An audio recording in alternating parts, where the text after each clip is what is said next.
Você deve estar se perguntando o que o Chile e a Austrália têm em comum que os coloca em posição privilegiada em relação aos outros países do mundo.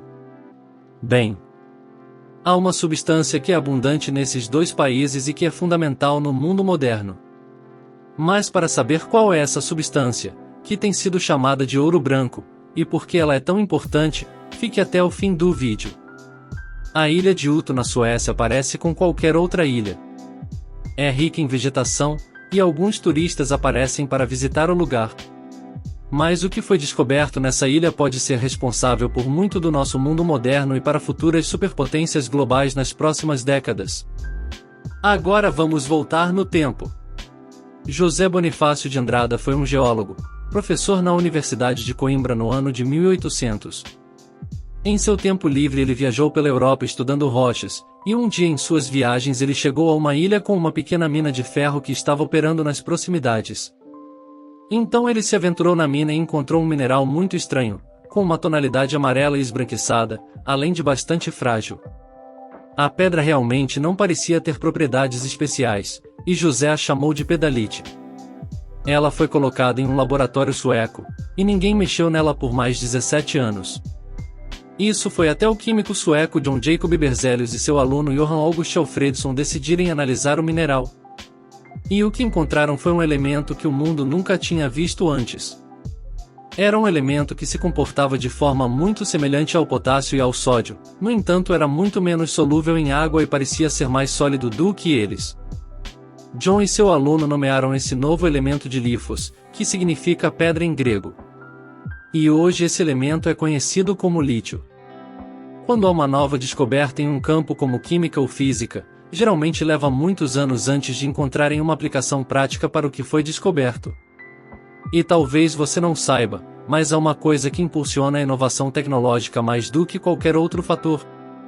O que mais impulsiona a ciência e a tecnologia para avançarem não é educação, não é liberdade, não é economia, não é uma política de governo, nem um fundo de pesquisa científica.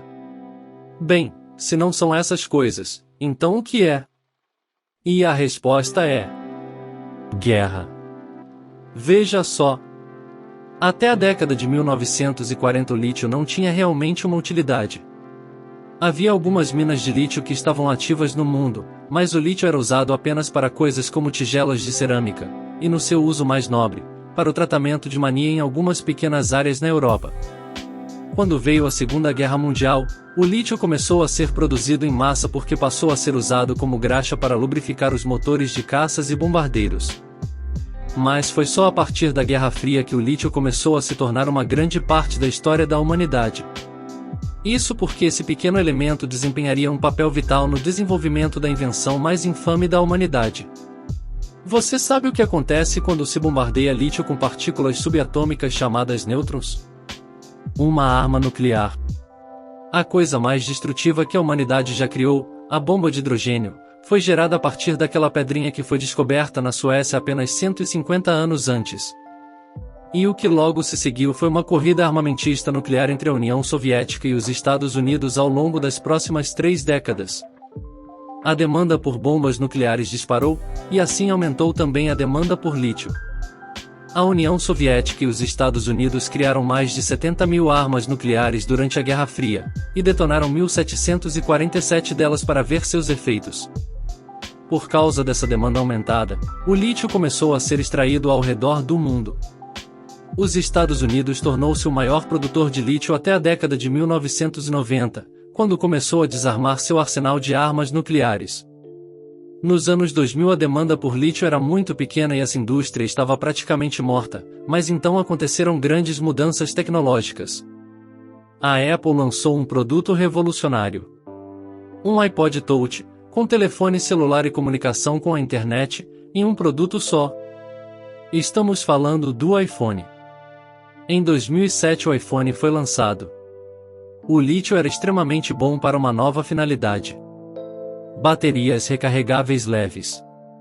A Sony lançou a primeira bateria de íon de lítio recarregável no início de 1990, mas não foi até a adoção em massa em smartphones e laptops que o lítio tornou-se popular novamente.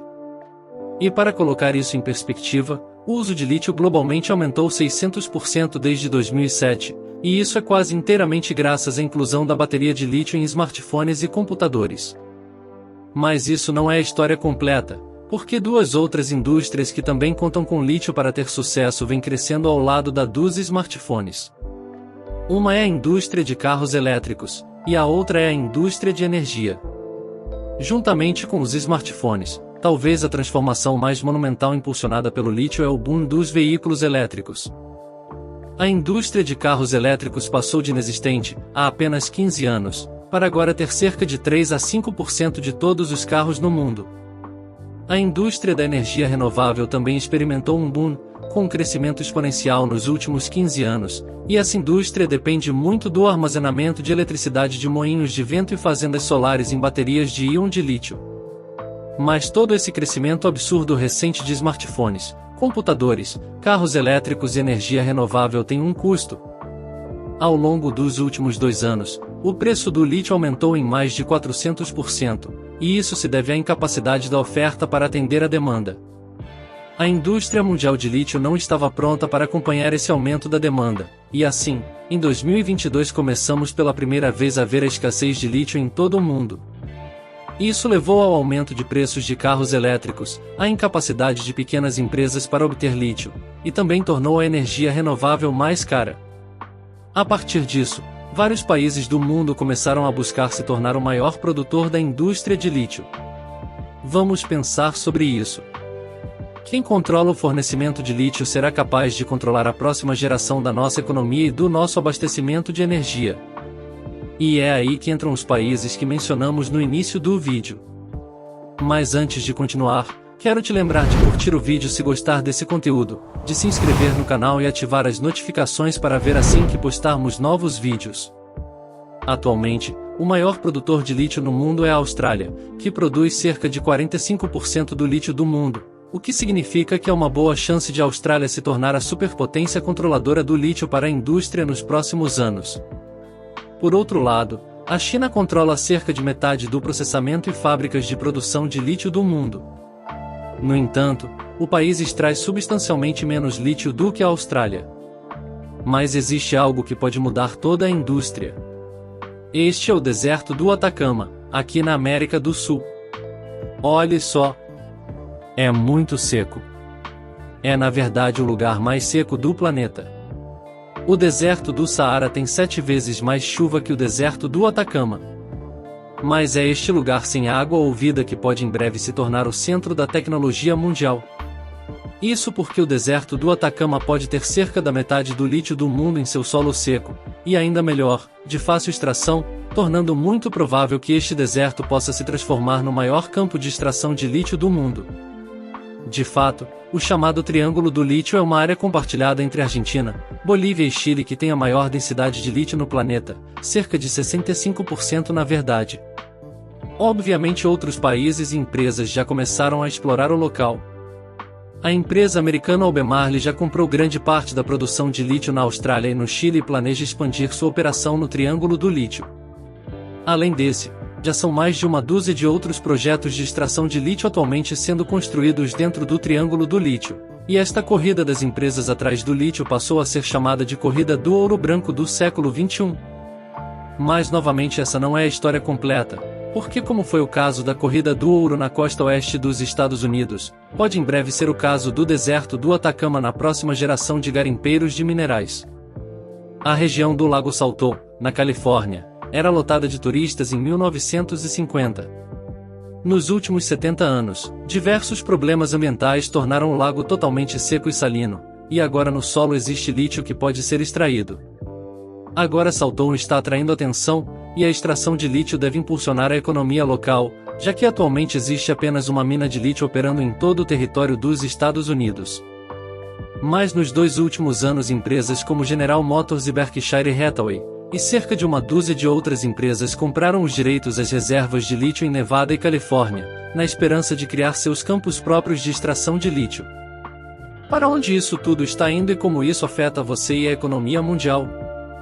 Bem, a primeira coisa que vale a pena observar é que o lítio e um punhado de outros elementos estão seguindo uma trajetória como a do petróleo nos séculos 19 e 20, o que significa que provavelmente iremos ver uma demanda crescente por ele nas próximas décadas. A segunda coisa é que o lítio poderá, em um futuro não tão distante, ser o fator mais importante para a geração de energia. Com o custo da energia renovável caindo e o preço do petróleo subindo, as baterias de íon de lítio podem em breve abastecer o mundo com eletricidade de forma consistente. A grande bateria que a Tesla construiu em Vitória, na Austrália, tem potência suficiente para abastecer 1 milhão de residências por hora quando estiver em pleno funcionamento. Uma coisa é certa. Com algo com potencial tão absurdo, já estamos começando a ver a turbulência geopolítica sendo causada pela caça à tecnologia das baterias. A China já começou a comprar minas na África e algumas empresas americanas têm feito o mesmo. Mas por quê? Bem, a China depende fortemente da produção de lítio da Austrália, de quem é o maior importador. Isso apesar do conflito que envolve os dois países e do congelamento de importações de produtos da Austrália pela China, incluindo o carvão. Mas essa instabilidade não é nada boa. Imagine um recurso essencial como o lítio sendo cortado de um grande país como a China. Isso pode ter efeitos econômicos globais em grande escala. Já os Estados Unidos continuam investindo pesadamente em suas próprias indústrias de lítio, e podem em breve ser o fornecedor de energia e baterias para o mundo. Apesar da enorme relevância atual, talvez a bateria de lítio não seja a bateria do futuro. Existem empresas investindo pesadamente em baterias de fluxo redox e baterias de zinco, que poderiam superar o desempenho das baterias de lítio. Talvez em 20 anos o mundo esteja lutando para comprar minas de zinco no lugar das de lítio. Mas isso só o tempo dirá. Obrigado por assistir até o final, e até o próximo vídeo.